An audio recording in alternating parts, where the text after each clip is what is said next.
നമസ്കാരം. രാഷ്ട്രീയ വൃത്തത്തിലേക്ക് സ്വാഗതം. തെരഞ്ഞെടുപ്പുമായി ബന്ധപ്പെട്ട് ഉയർന്നു വരുന്ന ചില രാഷ്ട്രീയ പ്രശ്നങ്ങൾ കൂടി രാഷ്ട്രീയ വൃത്തത്തിൽ ചർച്ച ചെയ്യേണ്ടതുണ്ട്.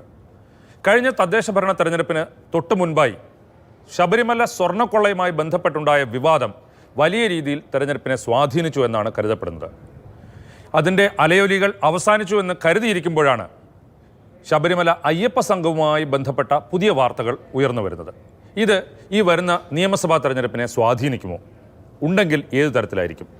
മാർഷലെ, ഈ വയനാട്ടിൽ നടന്ന കോൺഗ്രസിൻ്റെ യോഗമുണ്ടല്ലോ, ആ കോൺഗ്രസിൻ്റെ യോഗത്തിൽ മുതിർന്ന കോൺഗ്രസ് നേതാവ് രമേശ് ചെന്നിത്തല പറഞ്ഞതായി മാധ്യമങ്ങളിൽ വന്നൊരു വാർത്ത, ഈ ശബരിമല പ്രശ്നം കൊണ്ട് നമ്മൾ ഇനി ഒരുപാട് മുന്നോട്ട് പോയിട്ട് കാര്യമില്ല, ഒരു പക്ഷേ നിയമസഭാ തെരഞ്ഞെടുപ്പ് ആകുമ്പോൾ അതായിരിക്കില്ല വിഷയം.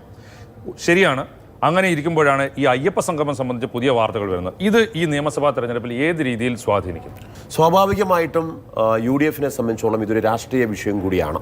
അതോടൊപ്പം മാധ്യമങ്ങൾ സൃഷ്ടിച്ച കണക്കാണ്, മാധ്യമങ്ങളുടെ രീതിയിലുള്ള പ്രചരണമാണ് എന്നൊക്കെ പറഞ്ഞ് പല ക്യാപ്സൂളുകളും ഇടത് കേന്ദ്രങ്ങൾ ഇറക്കുന്നുണ്ട്. സർക്കാർ അതിനെ പ്രചോദിക്കുന്നുണ്ട്. എന്നാൽ നമുക്കിവിടെ കാണാൻ കഴിയുന്നത് ദേവസ്വം മന്ത്രി പോലും എനിക്കറിയില്ല, ബോർഡാണ് ഇതിനകത്ത് ഒരു ഉത്തരവാദി എന്നുള്ളത്. മറ്റൊന്ന് CPM സംസ്ഥാന സെക്രട്ടറി MV ഗോവിന്ദൻ നിസ്സംശയം പറയുന്നുണ്ട്, കണക്കുകളൊക്കെ പിന്നീട് ശരിയാകും, ആ കണക്കുകളൊക്കെ അവരാണ് ക്ലിയർ ചെയ്യേണ്ടതെന്ന് പറയുന്നത്. ബോർഡ് ചെലവഴിച്ചു, ബോർഡിന്റെ പണമാണെങ്കിൽ എന്തിനാണ് സ്റ്റേറ്റ് പ്രോട്ടോകോൾ ഓഫീസർ അദ്ദേഹത്തിന്റെ പേരിൽ പോയി റൂം ബുക്ക് ചെയ്യുന്നത്? കാരണം അദ്ദേഹം ഈ സ്വാഗത സംഘത്തിന്റെ കമ്മിറ്റികളിൽ ഒരാളാണ്. അങ്ങനെ വരുമ്പോൾ ഇത് ആഗോള അയ്യപ്പ സംഘവുമായി ബന്ധപ്പെട്ടിട്ടുള്ള വിവിധ കമ്മിറ്റികൾ രൂപീകരിച്ചു. ആ സ്വാഗത സംഘം രൂപീകരിക്കുന്ന സമയത്ത് ആ വിവിധ വകുപ്പുകൾ ചുമതലപ്പെടുത്തി ഓരോരുത്തർ കൊടുക്കും. അതിനകത്ത് നേരത്തെ പറഞ്ഞ പോലെ ഓരോരുത്തർക്കും ഓരോ ചുമതലകൾ കൊടുക്കുകയാണ് ചെയ്തത്. അതുകൊണ്ടാണ് അദ്ദേഹത്തിൻ്റെ പേരിൽ റൂം ബുക്ക് ചെയ്യുന്ന കരുതുക. പക്ഷേ ഞാൻ മനസ്സിലാക്കുന്നത് ആഗോള അയ്യപ്പ സംഘവുമായി ബന്ധപ്പെട്ടിട്ടുള്ള കണക്കുകളിൽ ഇത് യഥാർത്ഥത്തിൽ എസ്റ്റിമേറ്റ് ആണോ, അതല്ല നിലവിൽ ചിലവായ തുകയാണോ, ഈ തുക ദേവസ്വം ബോർഡ് കൊടുത്തിട്ടുണ്ടോ, ഈ 10,000 രൂപയുടെ ചുവന്ന കാർപ്പറ്റ് വിരിച്ചിട്ടുണ്ടോ, 2 ലക്ഷം രൂപയുടെ കട്ടിലിൽ പിണറായി വിജയൻ കിടന്നിട്ടുണ്ടോ തുടങ്ങിയിട്ടുള്ള കാര്യങ്ങളൊക്കെ പരിശോധിക്കാൻ ദേവസ്വം ബോർഡിന് സമയമുണ്ടായിരുന്നു. ദേവസ്വം ബോർഡിനോട് കോടതി ആവശ്യപ്പെട്ട അനുസരിച്ചിട്ടാണല്ലോ ഈ പെട്ടെന്നൊരു കണക്ക് തയ്യാറാക്കി കൊടുക്കുന്നത്. ആ ഓഡിറ്റ് റിപ്പോർട്ട് ദേവസ്വം ബോർഡ് കൃത്യമായി പരിശോധിക്കാതെ കോടതിക്ക് കൈമാറുകയും കോടതി അതനുസരിച്ചുള്ള നിലപാട് സ്വീകരിക്കുകയും ചെയ്തു. അതെ, ഇത് കോടതി ഒരു ഡേറ്റ് ഇട്ടിട്ടാണ് ഇത് സ്വീകരിക്കുന്നത്. അപ്പോൾ കോടതി അത്രയും സീരിയസ് ആയിട്ട് ഒരു കാര്യം കൈകാര്യം ചെയ്യുമ്പോൾ അതിനെക്കുറിച്ച് കമ്മീഷണർക്ക് ഒന്നും അറിയത്തില്ല, ഇതിനെ ചുമതലപ്പെടുത്തിയിട്ടുള്ള ഉദ്യോഗസ്ഥർക്ക് അറിയത്തില്ല, ദേവസ്വം ബോർഡ് പ്രസിഡന്റ്, അത് പ്രസാദാണ്, മുൻ പ്രസിഡന്റിന്റെ ചുമതല വരുന്നതാണ്, അദ്ദേഹത്തിന് അറിയത്തില്ല, ആരും ഇതൊന്നും അറിഞ്ഞിട്ടില്ല. നേരെ ഇത് വരുന്നു മാധ്യമങ്ങളിൽ. നമുക്ക് ആ റിപ്പോർട്ടിന്റെ കോപ്പി കാണാൻ പറ്റിയിട്ടുണ്ട്. നമ്മൾ 100% ഉറപ്പോടുകൂടിയാണ് ആ വാർത്ത അടിച്ചത്. മറ്റു പലർക്കും അങ്ങനെയാണെങ്കിൽ തിരുവനന്തപുരം ബ്യൂറോയിൽ നിന്നാണ് ഈ വാർത്ത വന്നിട്ടുള്ളത്. ഒരു കാര്യം ഇപ്പോഴും ഈ ക്യാപ്സ്യൂൾ ഇറക്കി ബുദ്ധിമുട്ടുന്നവർക്ക് അവരുടെ ഒരു വ്യക്തതയ്ക്ക് വേണ്ടി പറയാം, എസ്റ്റിമേറ്റും ആക്ച്വൽ തുകയും ഇതിനകത്ത് രണ്ടായിട്ട് കൊടുത്തിട്ടില്ലേ? ഉണ്ട്. ഇവരിപ്പോഴും പറയുന്നത് എസ്റ്റിമേറ്റിന് കണക്കെടുത്ത് വെച്ച് വാർത്ത കൊടുക്കുന്നു. അങ്ങനെയല്ല. ഈ വാർത്ത ആദ്യമേ മാതൃഭൂമി ദിനപത്രത്തിൽ പത്തനംതിട്ട രാജേഷ്, നമ്മുടെ റിപ്പോർട്ടർ, ഈ വാർത്ത അന്നത്തെ ദിവസം രാവിലെ അടിക്കുന്നുണ്ട്. ആ വാർത്തയിൽ വളരെ കൃത്യമായി പറയുന്നുണ്ട്. അതിനുശേഷം നമ്മൾ തുടർച്ചയായിട്ട് ഈ വാർത്തയുടെ പിന്നാലെ വരുന്നു. നമുക്ക് കൃത്യമായ കണക്കുകളുണ്ട്. ഇത് നമ്മളുണ്ടാക്കിയ കണക്കുകളല്ല, കോടതിയിൽ ഇവർ കൊടുത്തിട്ടുള്ളതാണ്. കോടതിയുടെ മുമ്പിലുണ്ട്. ദേവസ്വം ബോർഡ് ചുമതലപ്പെടുത്തിയ ഓഡിറ്റർ അതെ, ജയമോഹൻ എന്ന് പറയുന്ന ഓഡിറ്റർ ഓഡിറ്റ് ചെയ്ത് കോടതി സമർപ്പിച്ചത് കോടതി രേഖ നിൽക്കുന്ന കാര്യമാണിത്. ഇത് സർക്കാർ സംവിധാനങ്ങളോ അല്ലെങ്കിൽ ദേവസ്വം ബോർഡിനോ ഒരു ബുദ്ധിമുട്ടുമില്ല. ദേവസ്വം ബോർഡിന് ഈ കണക്കുകൾ നോക്കാം. ആഗോള അയ്യപ്പ സംഗമത്തിന് അനുമതി കൊടുക്കുന്ന സമയത്ത് ഹൈക്കോടതി കൃത്യമായി 2 കാര്യങ്ങളാണ് പറഞ്ഞത്. ഒന്ന്, ദേവസ്വം വകുപ്പിൽ നിന്നുള്ള ഫണ്ട് ഉപയോഗിക്കരുത്. 2, എത്ര ചെലവ് എത്ര വരവ് കൃത്യമായ രേഖ ഉണ്ടാവണം, അത് വിവരങ്ങൾ ശേഖരിക്കണം. എന്നിട്ട് അത് 45 ദിവസത്തിനുള്ളിൽ കോടതിയിൽ സമർപ്പിക്കണം. സെപ്റ്റംബർ 20 പമ്പാ തീരത്ത് ഈ ആഗോള അയ്യപ്പ സംഘം നടന്നത്. കോടതി അലക്ഷ്യമാകും എന്നറിഞ്ഞ സമയത്താണ് അവസാനം പോയി ഈ കണക്ക് കൊടുത്തത്. എന്തിനാണ് ഇത്രയും കാലതാമസം? നിങ്ങൾക്കറിയില്ലേ ആരാണ് വന്നത്, എത്ര തുക ചെലവാക്കി എന്നുള്ളത്? വിവരങ്ങൾ ശേഖരിക്കാൻ ഇത്രയും കാലതാമസം എന്തിനു വന്നു? എന്നിട്ടും കാലതാമസം വരുത്തിയിട്ട് കൊടുത്ത കണക്കിലാണ് ഇത്രയും സംശയങ്ങൾ നിലനിർത്തുന്നത്. ഇവർക്ക് ബോധ്യമുണ്ടെങ്കിൽ എങ്ങനെയാണ് 2 കണക്കുകൾ വരുന്നത്? പരിപാടി നടന്നു കഴിഞ്ഞിട്ട് പിന്നെ എന്ത് എസ്റ്റിമേറ്റ്? എന്തായിരുന്നു ഇതിന്റെ ആത്യന്തികമായ ലക്ഷ്യം? എന്തായിരുന്നു? ശബരിമലയെ റീബ്രാൻഡ് ചെയ്യുക. ഞാൻ ഇന്നലെ പറഞ്ഞതുപോലെ അതിൽ പിണറായി വിജയന്റെയും ദേവസ്വം വകുപ്പ് മന്ത്രിയുടെയും പടമല്ലാതെ മറ്റേ ചെറിയ ഇതിട്ട് നോക്കണം, ഒന്ന് അയ്യപ്പനെ കാണാൻ. ആ രീതിയിലായിരുന്നു എൻ്റെ എല്ലാ ഫ്ലെക്സ് ബോർഡുകളും ഉണ്ടായിരുന്നു. വിചാരിച്ചിത്ര ആളുകൾ വന്നില്ല. വന്ന ആളുകളെ ഇതുപോലെയൊക്കെ എവിടെയാണ് താമസിപ്പിച്ചത്? പമ്പയിലല്ല താമസിപ്പിച്ചത്, മൂന്നാറിലും കുമരകം. ശരി, അവര് വരുന്നത് ഇപ്പൊ നേരത്തെ പറഞ്ഞ പോലെ ഭക്തരെന്തിനാണ് ഓരോ വർഷവും അവർ നേരിട്ട പ്രയാസങ്ങൾ അയ്യപ്പന്റെ മുന്നിലേക്ക് വെക്കാൻ, തത്വമസി ഞാൻ നീ ആകുന്നു എന്നുള്ള ഇതറിയാൻ വേണ്ടിയാണ് എല്ലാ കഠിനപാതകളും താണ്ടി അവിടേക്ക് എത്തുന്നത്. ഇവിടെ AC റൂമിലേ താമസിക്കുന്നുള്ളൂ. കേരളത്തിലെ ഏറ്റവും വലിയ വിനോദസഞ്ചാര കേന്ദ്രങ്ങളിൽ തന്നെ അവർക്ക് ബുക്ക് ചെയ്യണം. 300 കിലോമീറ്റർ ആണ്. ആ 300 കിലോമീറ്റർ ഈ റിസോർട്ടിൽ നിന്ന് ഇവിടെ പമ്പാ തീരത്തേക്ക് എത്തിക്കാൻ വേണ്ടിയിട്ട് എത്ര ലക്ഷം? 10.5 ലക്ഷം. അതുപുറമെ ഡീസലിന് വേറെ ചെലവ്, ഈ സുരക്ഷയ്ക്ക് പോലീസുകാർക്ക് വേറെ ഇനി 16 ലക്ഷം കൊടുക്കാനുണ്ട്. എന്തിനാണ് ഇങ്ങനെയൊക്കെ ചെയ്തത്? ഇങ്ങനെയാണ് തിരുവനന്തപുരത്ത് നടത്തിയാൽ പോരായിരുന്നോ? ഞാൻ ഇതിന് ഒരു കേവലം കണക്കിന്റെ പ്രശ്നം മാത്രമല്ല, ഇപ്പൊ എവിടെ പരിപാടി അവതരിപ്പിച്ചാലും എന്ന് പറയുന്ന പോലെ തിരുവിതാംകൂർ ദേവസ്വം ബോർഡ് എന്ത് തൊട്ടാലും വിവാദമാവുന്ന ഒരു അവസ്ഥയിലാണ്. അപ്പോൾ അത് കേവലം കണക്ക് മാത്രമല്ല. ഇപ്പോൾ ആര്യ പറഞ്ഞു നിർത്തിയിടത്തുനിന്നാണ് ഞാൻ തുടങ്ങുന്നത്. ഇത് ആത്യന്തികമായിട്ട് ഈ ആഗോള അയ്യപ്പ സംഗമം തന്നെ ശരിക്കും അതിൽ സർക്കാരിനും LDFനും പിണറായിക്കൊക്കെ കൈപൊള്ളി എന്നുള്ളതാണ് വസ്തുത. മറ്റൊന്ന്, ഈ ശബരിമലയിലെ വികസനമാണ് ചർച്ച ചെയ്യുക എന്നൊക്കെ പറഞ്ഞാൽ പോലും തദ്ദേശ ഭരണ തെരഞ്ഞെടുപ്പിന് മുമ്പായിട്ട് അത് ഗവൺമെൻറ് നടത്തിയ ഒരു ഔട്ട്റീച്ച് പ്രോഗ്രാം ആയിരുന്നു എന്നുള്ളത് ഹിന്ദു സമുദായങ്ങളുമായിട്ടും വിശ്വാസികളുമായിട്ടും ഒന്ന് അടുക്കാനുള്ള ഒരു ഔട്ട്റീച്ച് പ്രോഗ്രാം ആയിരുന്നു എന്നുള്ള കാര്യം വളരെ വ്യക്തമായിരുന്നു. പക്ഷെ അത് ഈ സർക്കാർ വളരെ തിടുക്കം പിടിച്ച് അങ്ങനെ നടത്തേണ്ട ഒരു കാര്യമില്ലായിരുന്നു. അതിൻ്റെ ഒരു ആത്മാർത്ഥതയെക്കുറിച്ച് ഒരുപാട് സംശയങ്ങളുണ്ടായി. അതാണ് അതിന് പറ്റിയൊരു പിഴവ്. ഈ വിഷയം ഈ പിന്നെ ദൂർത്ത് നിയമസഭാ തെരഞ്ഞെടുപ്പ് വരെ ദൂർത്ത് എന്ന വിഷയം മാത്രം നിൽക്കുമെന്ന് ഞാൻ വിചാരിക്കുന്നില്ല. പക്ഷേ ഈ കാര്യത്തിൽ സംഭവിച്ചത് ഇപ്പം ചെലവ് ചുരുക്കാൻ വേണ്ടി മുഖ്യമന്ത്രി പിന്നെ വെള്ളാപ്പള്ളി നടേശനെ സ്വന്തം കാറിൽ കയറ്റി അത്രയെങ്കിലും പെട്രോൾ കാശ് കുറക്കാൻ ശ്രമിച്ചു എന്നാണ് പറഞ്ഞത്. അതെ, ആ ജാഗ്രത ബാക്കിയുള്ളവർ കാണിച്ചില്ല എന്നുള്ളൊരു പരാതി ഈ വിഷയത്തിൽ മൊത്തത്തിലുണ്ട്. അതായത് ഞാൻ മനസ്സിലാക്കുന്നത് ഇതില് മാധ്യമ സൃഷ്ടിയാണെങ്കിൽ അല്ലെങ്കിൽ കോടതി ആവശ്യമില്ലാത്ത ഒരു പ്രശ്നത്തിലാണ് കൊണ്ടുവന്നിട്ട് എത്തിച്ചിരിക്കുന്നെങ്കിൽ ഇത് തെളിയിക്കേണ്ട ബാധ്യത ആർക്കാണ്? ദേവസ്വം ബോർഡിനാണ്. ദേവസ്വം ബോർഡ് പറയട്ടെ, കണക്കുകൾ ദേവസ്വം ബോർഡ് പുറത്തു വെക്കട്ടെ. നമ്മൾ പണ്ട് VS വെള്ളാപ്പള്ളി നടേശനോട് പറഞ്ഞൊരു കാര്യം ഓർക്കുന്നില്ലേ? നടേശ വെയ് കണക്ക് വെയ് എന്ന് പറഞ്ഞ പോലെ മൈക്രോ ഫിനാൻസിന്റെ. അപ്പോൾ സ്വാഭാവികമായിട്ട് എന്ന് പറഞ്ഞാൽ ആ ഉറപ്പോടുകൂടി ഇത് തർക്കിക്കാതെ ഇവർ പുറത്തുവിടട്ടെ. ആഗോള അയ്യപ്പ സംഘവുമായി ബന്ധപ്പെട്ട എത്ര രൂപ ചെലവായി? ആ പൈസ ദേവസ്വം ബോർഡിന് ചെലവായിട്ടില്ലെങ്കിൽ ചെലവായിട്ടില്ല, ചെലവായത് ഇത്രയാണ്. ഞങ്ങൾക്ക് 4 സ്പോൺസർമാരുണ്ട്, 4 കോടി രൂപ ഞങ്ങൾക്ക് കിട്ടും ഞങ്ങളുടെ കണക്കിൽ. ഇത് മൊത്തത്തിൽ ഇവന്റ് മാനേജ്മെന്റിനെ ഏൽപ്പിക്കുന്നതിന്റെ പ്രശ്നമാണോ? ഇത് ഓരോന്നിന്റെ ചെലവ് ഒരു മനസ്സിലാക്കാതെ പോകുന്നത് എന്തുകൊണ്ടാണ്? അല്ല, ഇവർക്ക് ഒരു പരിപാടി സംഘടിപ്പിക്കുമ്പോൾ അറിയാലോ, ആ പരിപാടി കഴിഞ്ഞ സമയത്ത് വലിയ ആവേശത്തോടെ വന്ന വാർത്തകളുണ്ട്. അതിനകത്ത് എത്ര സത്യമുണ്ടെന്നറിയില്ല. ഭക്ഷണം മിച്ചം വന്നു, അതെല്ലാം കുഴികുത്തി മൂടി, അതിനൊന്നും കാണാനില്ല എന്ന് പറഞ്ഞൊരു വിഷയം വന്നു. പിന്നീട് പ്രതീക്ഷിച്ച ആൾക്കാർ വന്നില്ലാതെ അതെ, ഈ ഓഡിറ്റ് റിപ്പോർട്ടിൽ പറയുന്നുണ്ട് രാവിലത്തെ ബ്രേക്ക്ഫാസ്റ്റിന് 1500-400 പേര് മാത്രം, ഡിന്നർ ആവുമ്പോഴേക്ക് അത്രയില്ല. അപ്പം 4000 പേര് രാത്രിയിൽ അന്ന് പരിപാടി നടന്നതിന്റെ അന്ന് രാത്രി 4000 പേർക്ക് ഭക്ഷണം കൊടുത്തു. പക്ഷെ ഇതില് ഇതിപ്പം പ്രതിപക്ഷം ഇത് രാഷ്ട്രീയ ആയുധമാക്കുന്നുണ്ടെങ്കിൽ സർക്കാർ അല്ലെങ്കിൽ LDF CPM തിരിച്ചു കൊടുക്കുക. അതായത് ഇത് കൃത്യം കണക്കെടുത്ത് വെച്ചാൽ പോരെ.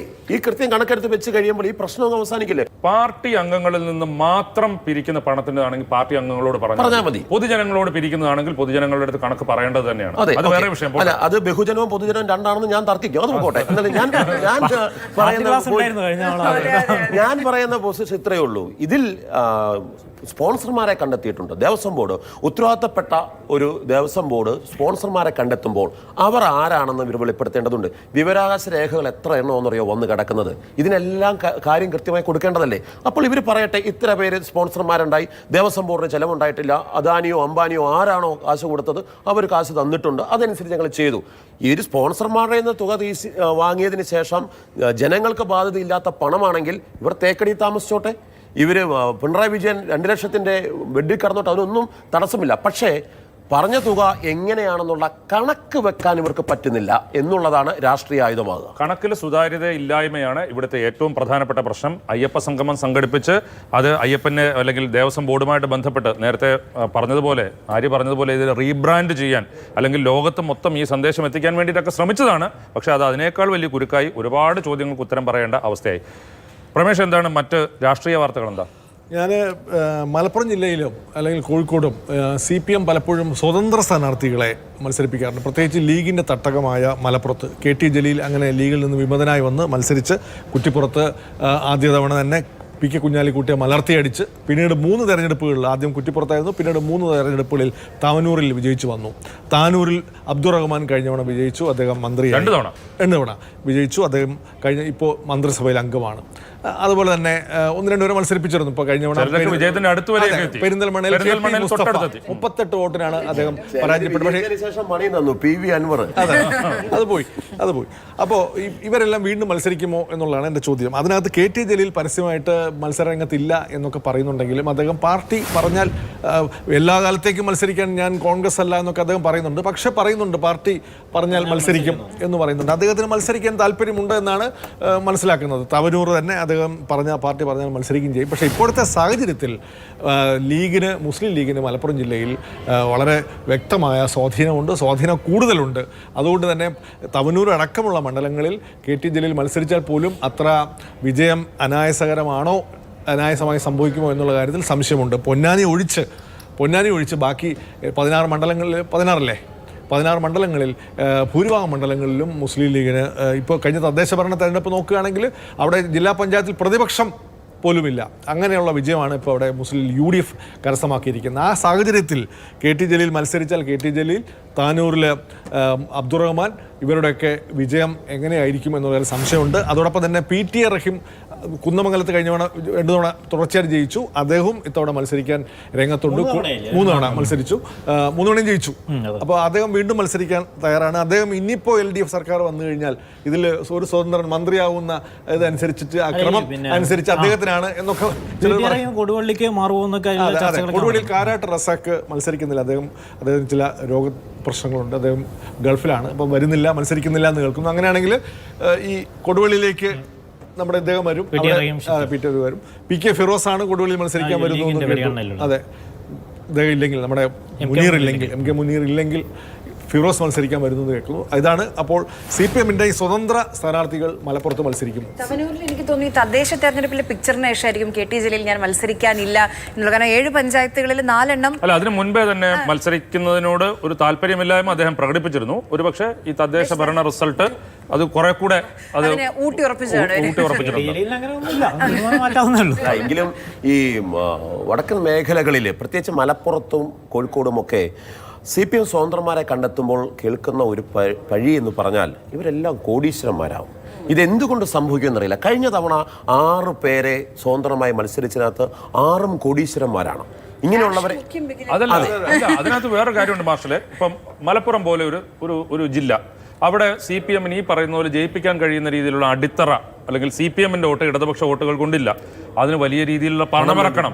പണമിറക്കി അത് അവിടെ അല്ലെങ്കിൽ വോട്ടാക്കണം. പക്ഷെ വോട്ടിന് വേണ്ടി പൈസ കൊടുക്കുന്നു എന്നുള്ളതല്ല കേട്ടോ ഞാൻ ഉദ്ദേശിച്ചത്.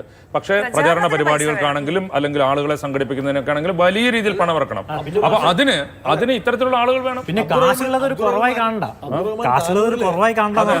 അബ്ദുറഹ്മാൻ താനൂരിലെ ഏതാണ്ട് ഒരു രാഷ്ട്രീയ പ്രസ്ഥാനം പോലെ തന്നെയാണ്. അതിന് സമാന്തരമായി വേറെ ചില സാമൂഹിക പ്രവർത്തനങ്ങളും ഒക്കെ നടത്തിയിട്ടാണ്. അതെ, അതാണ്. പക്ഷേ ഞാൻ ബഹുമാനിച്ചിട്ട് കാര്യമില്ലല്ലോ. പാർട്ടി രേഖ അനുസരിച്ച് പാർട്ടി തെരഞ്ഞെടുപ്പിന് ശേഷം ചർച്ച ചെയ്തപ്പോൾ അതിൽ പാർട്ടിയുടെ വിലയിരുത്തൽ വന്നിട്ടുള്ളത് ഇങ്ങനെ പെട്ടെന്ന് പണക്കാരായതും വലിയ കോടീശ്വരന്മാരെയൊക്കെ പാർട്ടിയുടെ ജനാധിപത്യ പ്രക്രിയയിലെ സ്ഥാനാർത്ഥികളാക്കുന്നതോടുകൂടി പാർട്ടി ഒരു ബൂർഷ്വാ ലൈനിലേക്ക് മാറുകയാണോ എന്ന് സഖാക്കൾ ആശങ്കപ്പെടുന്നുണ്ടോ എന്നുള്ള കാര്യം പാർട്ടിയുടെ രേഖകളിലുണ്ട്. ആ ആശങ്കയാണ് ഞാൻ പങ്കുവച്ചത്, അല്ലാതെ കോടീശ്വരന്മാരെ ബഹുമാനിക്കാൻ അതൊരു പ്രശ്നമാണ്. ഇപ്പോൾ ഈ അവിടെ ഇപ്പോൾ 2 or 3 അല്ലെങ്കിൽ MLA-മാര് അല്ലെങ്കിൽ ഒരു MLA അത് വരുമ്പോൾ സ്വാഭാവികമായിട്ടും ആ മണ്ഡലത്തിലെങ്കിലും പാർട്ടി രീതികൾക്കപ്പുറം കുറച്ചൊക്കെ ഈ പണം ചെലവഴിക്കുന്ന അല്ലെങ്കിൽ പണമുള്ള ജനപ്രതിനിധിയുടെ രീതികൾക്കനുസരിച്ച് പല കാര്യങ്ങളും വിട്ടുകൊടുക്കേണ്ടി വരും. അത്തരം ചില ജില്ലകളിലും അവിടെ മാത്രമേ സംഭവിക്കുന്നുള്ളൂ, എല്ലായിടത്തും സംഭവിക്കുന്നില്ല. വർക്കിംഗ് പ്രൊഫഷണൽസെ നോക്കുന്നുണ്ടോ എറണാകുളത്തേക്ക് വരുമ്പോൾ? ഞാൻ അവിടുത്തെ മലപ്പുറത്തെ കാര്യം ഇവർ തിരിച്ച് ലീഗിലേക്ക് പോകുന്നു. അതെ, അത് നേരത്തെ തൊട്ടേ സ്വീകരിക്കണം. പിന്നെ പണ്ടൊരിക്കലും ഒരു കൂപ്പർ വണ്ടിയിൽ കയറിയതിന്റെ ക്ഷീണം പാർട്ടിക്ക് ഇതുവരെ മാറിയിട്ടില്ല. ആ കൂപ്പർ കയറേണ്ടി വന്ന സാഹചര്യം ഇതുപോലായിരുന്നു. ഇതൊരു ചെറിയ വണ്ടിയല്ലേ എന്നാണ് പാവം കുടിയേരി സഖാവ് ഓർത്തത്. പക്ഷെ കയറി കഴിഞ്ഞിട്ടാണ് ഇത് കൂപ്പറാണ്, വലിയ മിനി കൂപ്പർ എന്ന് പറഞ്ഞാൽ വലിയ കാശുള്ള വണ്ടിയാണെന്ന് അറിയുന്നത്. അപ്പോൾ കോടീശ്വരന്മാരെ മാത്രം കണ്ടെത്തി സ്ഥാനാർത്ഥികളാക്കുന്ന ഒരു പ്രതിഭാസം മലബാർ മേഖലയിൽ ഇടതുപക്ഷം സ്വീകരിക്കുന്നുണ്ടെന്ന് ഞാൻ സൂചിപ്പിച്ചതേ ഉള്ളൂ. മലപ്പുറം ജില്ലയിൽ അതെ VKC മുഹമ്മദ് കോയ ബേപ്പൂരിൽ മത്സരിച്ചു. പക്ഷേ VKC മുഹമ്മദ് കോയ VKC എന്ന് പറയുന്ന ആൾ സ്വതന്ത്രനല്ല, VKC പാർട്ടിയാണ്. അപ്പം സ്വാഭാവികമായിട്ട് നമ്മൾ പാർട്ടിക്കാർക്ക് കാശുണ്ടാകുന്നതിന് നമ്മൾ ദോഷം പറയുന്നില്ല. പക്ഷേ ഈ പുത്തം പണക്കാരായ ആൾക്കാർ അല്ല, അതിൽ തെറ്റ് ഞാൻ പറയുന്നത്. പക്ഷേ പുത്തം പണക്കാർക്ക് പാർട്ടിക്കാരനായി കൂടെ ഇല്ല, അല്ല സ്ഥാനാർത്ഥിയായി കൂടാ. അല്ല പിന്നെ മാർഷൽ ഇപ്പം ഈ മാർഷലിന് ഇതൊക്കെ അറിഞ്ഞൂടെ? ക്രെഡൻഷ്യൽ റിപ്പോർട്ട് തയ്യാറാക്കുമ്പോൾ ഓരോ വർഗത്തിൽ നിന്നുള്ള ആളുകൾ അതിനകത്ത് ബൂർഷ്വ ആളുകളൊക്കെ പാർട്ടിയിൽ ശരി, അത് നമുക്ക് അല്ല, രാഷ്ട്രീയ വൃത്തത്തിന്റെ അടുത്ത ചർച്ചയിൽ നമ്മൾ ഇപ്പോൾ നിലവിലിരിക്കുന്ന കോടീശ്വരന്മാരാണെന്നുള്ള കാര്യം നാളെ നമുക്ക് കണക്കൊന്നുകൂടെ വെക്കാം. ഞാൻ ഈ മലബാറിൽ നിന്ന് വരുന്നതുകൊണ്ട് എനിക്ക് ഈ കേരള കോൺഗ്രസ് എപ്പോഴും ഭയങ്കര കൗതുകമാണ്. നമ്മുടെ നാട്ടിലൊക്കെ കേരള കോൺഗ്രസ് ഉണ്ടെങ്കിൽ ഒരാളുണ്ടെങ്കിൽ എല്ലാവരും അറിയും. കാരണം 1-2 ആളുകളൊക്കെ കേരള കോൺഗ്രസ് ഉണ്ടാവും. കുടിയേറ്റ കർഷകർ ഒത്തിരി ഉണ്ടല്ലോ. അതേ എല്ലാം കോൺഗ്രസ് ആയിരിക്കും. കേരള കോൺഗ്രസ് ആവണമെങ്കിൽ അതിൽ കുറച്ചും കൂടി നിങ്ങളുടെ നാട്ടില് ജില്ലയിൽ തൃക്കരിപ്പൂരിലൊക്കെ കേരള കോൺഗ്രസ് ജോസഫാണ് മത്സരിച്ചത്. എത്ര വോട്ട് കിട്ടിയെന്ന് അറിയാലോ. അപ്പോൾ ഞാനതല്ല നോക്കുന്നത്. ഞാൻ നോക്കി ഈ 2026 തെരഞ്ഞെടുപ്പ് കഴിയുമ്പോൾ കേരള കോൺഗ്രസ്സിൽ ഒരു പുതിയ ഒരു രാഷ്ട്രീയ നേതാവ് അല്ലെങ്കിൽ ഒരു രാഷ്ട്രീയ പാർട്ടി തന്നെ ഉണ്ടാവുമെന്നാണ് ഞാനിപ്പോൾ വിചാരിക്കുന്നത്. കാരണം എന്താണെന്ന് പറഞ്ഞാൽ PJ ജോസഫിൻ്റെ കാലം കഴിയുന്നതോടുകൂടി അല്ലെങ്കിൽ അടുത്ത തലമുറ കേരള കോൺഗ്രസ്സിൽ വരേണ്ട സമയമായി. അങ്ങനെയാണെങ്കിൽ നമുക്ക് മുന്നിലുള്ളത് ഇപ്പോൾ ഉള്ള 2 നേതാക്കൾ, ഒന്ന് ജോസ് കെ മാണിയും ഒന്ന് റോഷിയുമാണ്. റോഷി അതിലേക്കുള്ള വഴിയിലാണ് എന്നാണ് ഞാൻ ആദ്യം മുതൽ, കാരണം ഈ പാർട്ടി പിളരും എന്നൊരു ഘട്ടം വന്നപ്പോൾ തന്നെ ഞാൻ അത് അങ്ങനെ ഒരു ചിന്ത ഉണ്ടായിരുന്നു. കാരണം എന്ന് പറഞ്ഞാൽ അദ്ദേഹത്തിൻ്റെ കൂടെ നിൽക്കുന്ന MLA-യുടെ കൂടെയുള്ളത് LDF തുടരുമെന്നൊരു പോസ്റ്റ് ഇടുന്നു. അദ്ദേഹം പിളരുമെന്ന് തന്നെ അപ്പോൾ വിചാരിച്ചു എന്നാണ് ഞാൻ വിചാരിക്കുന്നത്. കാരണം റോഷിയുടെ രാഷ്ട്രീയ ഭാവി ആ പാർട്ടിയിൽ നിന്നുകൊണ്ട് അതിൻ്റെ മാക്സിമത്തിൽ എത്തിക്കഴിഞ്ഞു. ഇനി അദ്ദേഹത്തിന് ആ പൊസിഷനിൽ ഇരുന്നുകൊണ്ട് ആ പാർട്ടിയിൽ ഇനി ഭാവിയില്ല. കാരണം ഇനി അധികാരത്തിലെത്തുകയാണെങ്കിൽ അവിടെ ജോസ് കെ മാണിക്ക് മന്ത്രിയാവണം, പിന്നെ ജയരാജന് മന്ത്രിയാവണം. 2 ആളുകൾ അവിടെ വെയിറ്റ് ചെയ്യാണ്. ഇനി റോഷിക്ക് 3ാം ടേം കിട്ടുകയാണെങ്കിൽ, ഇതേ പൊസിഷനിൽ തന്നെ നിൽക്കുകയാണെങ്കിൽ പോലും 3ാമത് ഇനി ഒരു അവസരമുള്ളൂ. അപ്പോൾ അദ്ദേഹത്തിനൊരു പുതിയ പ്രസ്ഥാനമായി ഒരു ചെയർമാൻ ആവണം. ചെയർമാൻ ആവുക എന്ന് പറഞ്ഞാൽ പുതിയ കേരള കോൺഗ്രസ് ഉണ്ടാവുക എന്നത് തന്നെയാണ്. മാത്രമല്ല ഈ സീറ്റ് പാലായിൽ പ്രഖ്യാപിക്കുന്നുണ്ടല്ലോ, പാലായിൽ പ്രഖ്യാപിച്ചു. അത് കഴിഞ്ഞതിന് ശേഷം ഞങ്ങളെല്ലാം ഒരുമിച്ചാണ് എന്ന് കാണിക്കാൻ വേണ്ടി അദ്ദേഹം ഈ പുതിയ ട്രെൻഡിനനുസരിച്ചുള്ളൊരു ഫോട്ടോ എല്ലാവരും ഷെയർ ചെയ്ത സമയത്ത് റോഷി അദ്ദേഹത്തിൻ്റെ പേജിൽ ഫേസ്ബുക്കിൽ ഒരു ഫോട്ടോ ഷെയർ ചെയ്തിരുന്നു. അതായത് ജോസ് കെ മാണിയെ ഇങ്ങനെ ചേർത്ത് നിർത്തി മാലയിട്ട് നിൽക്കുന്ന ഒരു ചിത്രമാണ്. ആ ചിത്രത്തിൽ പിന്നെ ജോസ് താഴെയും റോഷി വലുതുമാണ്.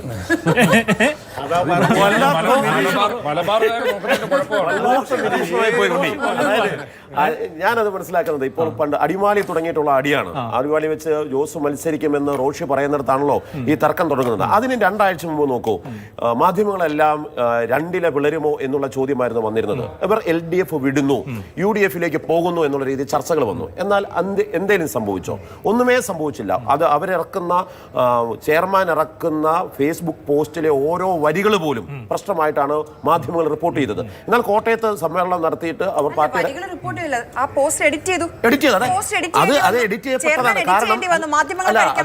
വളരെ അണ്ടർസ്റ്റുഡ് ആണെന്ന് കരുതി പറഞ്ഞ ഒരു കാര്യം മാധ്യമങ്ങൾക്ക് മനസ്സിലാകുന്നില്ല എന്നുള്ള കുത്തിത്തിരിപ്പ് കണ്ടതുകൊണ്ടാണ് ചെയർമാൻ വീണ്ടും ഇടപെട്ടിട്ട് അതിലെന്താണെന്നുള്ള കാര്യം കുറച്ചുകൂടെ ക്ലിയർ ആയിട്ട് പറയുന്നത്. പറയുന്ന അഭിപ്രായം ഫുള്ള് കേരള കോൺഗ്രസ് മാണിക്കാർ പറയും എന്ന് ഞാൻ വിചാരിക്കുന്നില്ല. മാത്രമല്ല ഇതിന്റെ റിസൾട്ട് വരണമെങ്കിൽ 2026 ഈ പാർട്ടി ഒന്നോടെ LDF വിട്ടുപോകുമോ എന്നുള്ള ആശങ്കയിൽ ഞാൻ പറഞ്ഞ 2026 ജോസോ റോഷിയോ ഇപ്പൊ തോക്കുകയോ ജയിക്കോ എന്നുള്ള കാര്യം ആ റിസൾട്ട് വരണം. അല്ല ഒരു കാര്യം പറയാം, മാണിക്ക് ഉറപ്പില്ല ജോസ് കെ മാണി പാലായിൽ മത്സരിക്കും എന്നുള്ള കാര്യത്തില്. പക്ഷേ റോഷിക്ക് ഉറപ്പാണ്. അല്ല, അത് ഉറപ്പിന്റെ പ്രശ്നമല്ലേ. അതിപ്പോ അദ്ദേഹം പാർട്ടിയുടെ ചെയർമാൻ എന്ന നിലയ്ക്ക് എനിക്ക് ഉണ്ണിയോട് യോജിപ്പില്ല അതിനകത്ത്. എന്ന് വെച്ചാൽ ഇതൊരു വളരെ ട്രിവിയലായ ഒരു ഇഷ്യൂ ആണ്. അവർ നമ്മളെ സ്നേഹപ്രകടനം കാരണം സ്നേഹപ്രകടനങ്ങളിൽ നിന്നാണ് എത്രയോ പാർട്ടികൾ കേരള കോൺഗ്രസ് നാളെ സംഭവിച്ചു. ഒരു മിനിറ്റ് റോഷിക്ക് ഇനി ഈ പൊസിഷനിൽ നിന്നിട്ട് കേരള കോൺഗ്രസ് സംഭവിക്കാം. കേരള കോൺഗ്രസുകൾ അങ്ങനെയാണ് പിളരുന്നൊക്കെ. ഞാൻ പറയുന്നത് സ്ഥാനാർത്ഥിയെ പ്രഖ്യാപിച്ചത് അദ്ദേഹത്തിന്റെ ആ പാർട്ടി അങ്ങനെ ഒരു കേഡർ പാർട്ടി ഒന്നുമല്ല. മറ്റേ CPM-ഓ കോൺഗ്രസോ പോലെ തീരുമാനം എടുത്തതിന് ശേഷം മാത്രമേ പറയാവുള്ളൂ. പറ്റില്ല. ചെയർമാൻ എന്ന നിലയിൽ ചെയർമാന്റെ ഒരു കസേര ഇരുന്ന് അദ്ദേഹത്തിന് അത് ഇരുന്നത് പറയാൻ പറ്റാത്തതുണ്ട്. റോഷി അതൊരു സ്നേഹം സാന്നിധ്യം അല്ലെങ്കിൽ ഈ പറഞ്ഞ സ്വാതന്ത്ര്യം എടുത്ത് ചെയർമാനെ സ്ഥാനാർത്ഥിയാക്കി പ്രഖ്യാപിച്ചു. ഇപ്പൊ റോഷി പിൻവലിച്ചിട്ടുണ്ട് കേട്ടോ. ഈ പ്രസ്താവന ആശയക്കുഴപ്പം ഉണ്ടാക്കിയതുകൊണ്ട് ഞാനിത് പിൻവലിക്കുന്നു എന്ന് പറഞ്ഞ്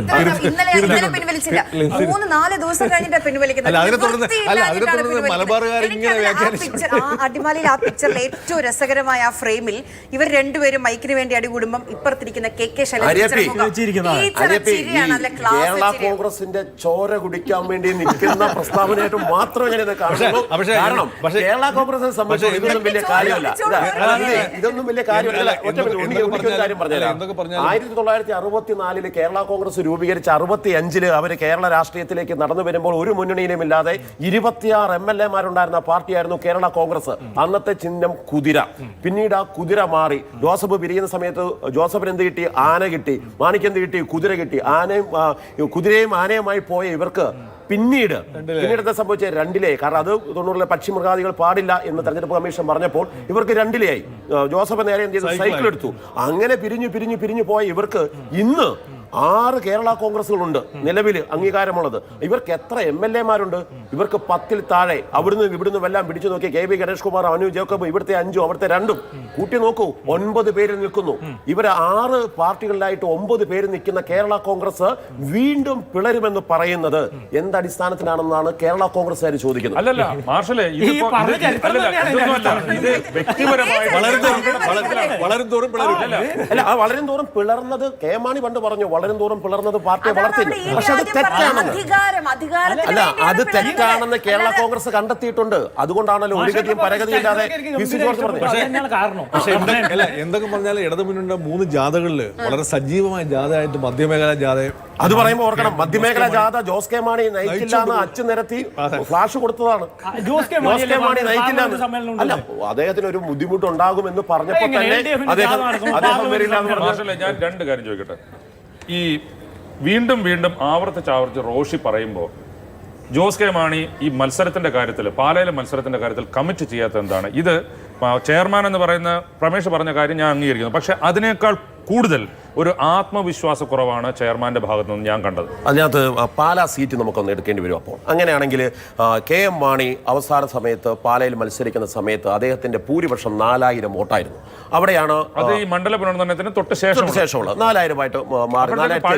പല രീതിയിൽ മാറിപ്പോയി, പലതും പോയി. 4500 വോട്ടിന് KM മാണി അവിടെ വിജയിക്കുകയാണ്. അപ്പോൾ ആ പഴയ ഗരിമ അങ്ങ് മാറുന്നു. മണ്ഡലം ഉണ്ടായ കാലം മുതൽ KM മാണി ആ മണ്ഡലത്തിന്റെ കുത്തകയിൽ ഇരുന്ന ആള് 4500 വോട്ടിനാണ്. അവിടെ വീണ്ടും രണ്ടാമത് ഉപതെരഞ്ഞെടുപ്പ് വരുന്നു. ഉപതെരഞ്ഞെടുപ്പ് വരുമ്പോൾ എന്താണ് സംഭവിക്കുന്നത്? വെറും 1900 വോട്ടുകൾക്കാണ് വിജയിക്കുന്ന മാണി സി കാപ്പൻ. പിന്നീട് അടുത്ത തെരഞ്ഞെടുപ്പ്. ഈ സമയങ്ങളിലെല്ലാം നമ്മൾ നോക്കേണ്ട ഒറ്റ പോയിന്റ്, അപ്പോഴെല്ലാം UDF-ന്റെ കൂടാണ് നിൽക്കുന്നത്. രണ്ടാമത് ഇദ്ദേഹം ജയിച്ചു. ഇപ്പോൾ ഏറ്റവും ഒടുവിൽ 15000 വോട്ടിന്റെ ഭൂരിപക്ഷത്തിൽ ജയിക്കുമ്പോൾ അവിടെ BJP-യുടെ വോട്ടൊന്ന് പരിശോധിക്കണം. ഏറ്റവും ഒടുവിൽ മത്സരിച്ച ജയപ്രമീള ദേവിയുടെ വോട്ട് എന്ന് പറയുന്നത് 10000 വോട്ടാണ്.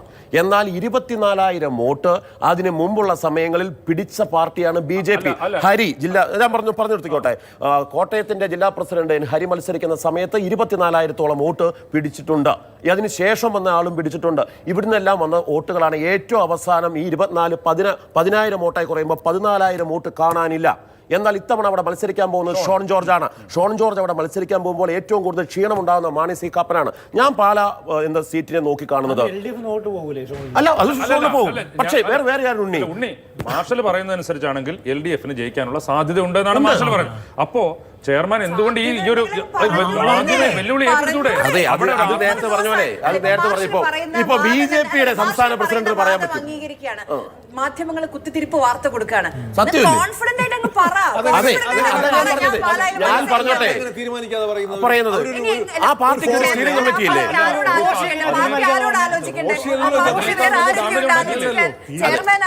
ഒരു പാർട്ടിക്ക് ഒരു സംവിധാനമാണ്. എല്ലാം എന്തൊക്കെ പറഞ്ഞാലും എന്നാ തീരുമാനിക്കാതെ പറഞ്ഞ റോഷി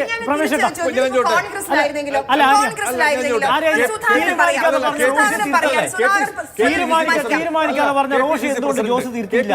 പ്രസിഡന്റ് സണ്ണി ജോസഫ് ഞാൻ മത്സരിക്കും പേരാവൂരെന്ന് അദ്ദേഹം പറയുന്നുണ്ടോ? എന്താ പറയാ? അങ്ങനെ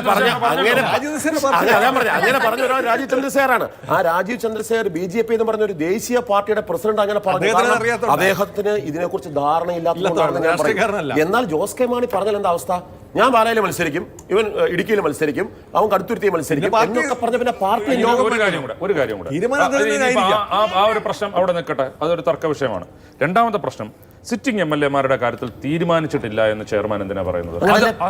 അതല്ല അത് ശരിക്കും പറഞ്ഞു കഴിഞ്ഞാൽ സിറ്റിംഗ് MLA-മാരിൽ ഒരു സംശയം, അയ്യോ എനിക്ക് സീറ്റ് കിട്ടുമോ, എന്നെ ഒഴിവാക്കുമോ എന്നുള്ളൊരു സംശയം ഉണ്ടാക്കാനല്ലേ ഉപകരിക്കുള്ളൂ. മാത്രമല്ല അത് പറയുന്നതിന് മറ്റൊരു കാരണം കൂടെ ഉണ്ട്. ഇങ്ങനെ പറയുമ്പോൾ ശരിക്കും പറഞ്ഞാൽ പ്രമോദ് നാരായണന് ഒരുപക്ഷെ സീറ്റ് കൊടുത്തേക്കില്ല എന്നുള്ള സൂചന കൂടി പലരും അതിൽ നിന്ന് വായിച്ചെടുക്കുന്നുണ്ട്. സെബാസ്റ്റ്യൻ കുളത്തെങ്കിൽ പൂഞ്ഞാറ്, ജോൺ മൈക്കിൾ ചാനാശ്ശേരി, ജയരാജൻ കാഞ്ഞിരപ്പള്ളി, റാന്നിയില് പ്രമോദ് നാരായണൻ, ഇടുക്കിയില് റോഷി അഗസ്റ്റിൻ. ഇവരെല്ലാം സിറ്റിംഗ് MLA-മാരാണ്. ഇവരെല്ലാം പ്രവർത്തനം തുടങ്ങിയതാണ് ഞാൻ മനസ്സിലാക്കുന്നത്. ഈ മണ്ഡലങ്ങളിലെല്ലാം തന്നെ അവരുടേതായ പ്രവർത്തനം തുടങ്ങിയിരിക്കുന്നു. ഇവരെല്ലാം അവിടെ പ്രവർത്തനം തുടങ്ങിയ ഒരു സാഹചര്യത്തിൽ വീണ്ടും ഒരിക്കൽ കൂടി അത് പറയണം എന്ന് പറഞ്ഞാൽ നേരത്തെ പറഞ്ഞ വിഷയം വരും. അതല്ല ഇതൊരു പ്രശ്നം. പക്ഷെ പറയാൻ പാടില്ല. അതല്ലേ അതൊരു പാർട്ടിയുടെ രീതിയല്ലേ? സിറ്റിംഗ് MLA-മാരുടെ കാര്യത്തിൽ തീരുമാനം എടുത്തിട്ടില്ല എന്ന് പറയുമ്പോൾ ഇതിനകത്ത് സംശയമുണ്ട്. ഒരുപക്ഷെ പ്രമോദ് നാരായണനെ ഒഴിവാക്കിയേക്കാം എന്നുള്ള ഒരു ചർച്ച പാർട്ടിക്കകത്ത് നടക്കുന്നുണ്ട്. അതിനങ്ങനെയല്ല. 13 സീറ്റ് ഇത്തവണ ചോദിച്ചിട്ടുണ്ട്. ആ 13 സീറ്റും ലഭിക്കുന്ന മുറയ്ക്കാണ് ആ 13 സീറ്റുകളിൽ ആരൊക്കെ മത്സരിക്കണമെന്ന് ഒരു പാർട്ടി തീരുമാനിക്കുക. അതിനു മുമ്പേ ആ തോക്കിൽ കയറി വെടിവെക്കുന്നതിനകത്ത് എന്തെങ്കിലും കാര്യമുണ്ടോ? ഇനി ഇത് റോഷിക്ക് അറിയില്ലെന്ന് ചോദിച്ചാൽ, റോഷി അവിടെ പത്രക്കാലം ഇരുന്ന സമയത്ത് ചെയർമാൻ മത്സരിക്കില്ലേ എന്നുള്ള ചോദ്യം വന്നപ്പോഴാണ് ചെയർമാൻ മത്സരിക്കാൻ പാലയിൽ മത്സരിക്കും.